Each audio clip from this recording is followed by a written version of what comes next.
September 2 deputy CM Pawan Kalyan పుట్టినరోజు సందర్భంగా పీలేరు జనసేన నేతలు పలు సేవా కార్యక్రమాలను చేపట్టారు. ప్రభుత్వ ఆసుపత్రుల్లో రక్తదాన శిబిరంతో పాటు అన్నదాన కార్యక్రమాన్ని చేపట్టామని నియోజకవర్గ ఇన్ఛార్జ్ బెజవాడ దినేష్ అన్నారు. మొక్కలు నాటడంతో పాటు పలు సామాజిక కార్యక్రమాలు నిర్వహిస్తున్నట్లు తెలిపారు. ఈ వేడుకల్లో పార్టీ కార్యకర్తలతో పాటు అభిమానులు పెద్ద సంఖ్యలో పాల్గొన్నారని కోరారు. ఎక్కడైతే చెత్త ఉన్నాయో చెత్తలు మురికి ఉందో అక్కడ క్లీన్ చేయించి అలాగే వీలైనన్ని ఎక్కువ మొక్కలు నాటాలనేసి పార్టీ నుంచి ఆదేశాలు వచ్చాయి. అలాగే రక్తదాన శిబిరం కూడా ఏర్పాటు చేయండి అనేసి ఆదేశాలు వచ్చాయి.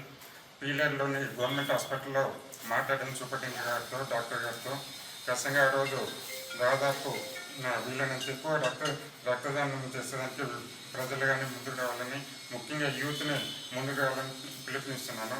ఆ రోజు 9:30 నుంచి పీళ్ళలో సంబరాలు స్టార్ట్ అవుతాయి. ఖచ్చితంగా ప్రతి ఒక్కళ్ళు పవన్ కళ్యాణ్ గారు అభిమానం చెప్పుకునే వాళ్ళు మొన్నటి వరకు కాస్త కూస్త భయం ఉంటుంది.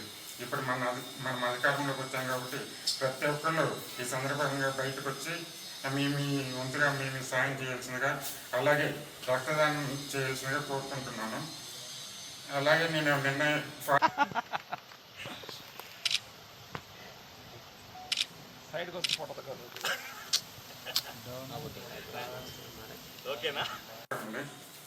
పిలువనిచ్చిన మీడియా మిత్రులందరికీ నా ప్రత్యేక ధన్యవాదాలు తెలియజేసుకుంటున్నాను. మనకందరికీ తెలిసిందే, సెప్టెంబర్ 2వ తారీఖు జనసేన అధినేత ఈ రాష్ట్ర ఉప ముఖ్యమంత్రి గారు పవన్ కళ్యాణ్ గారి పుట్టినరోజు సందర్భంగా ప్రతి నియోజకవర్గంలోనూ భారీగా ఏర్పాట్లు చేస్తున్నారు.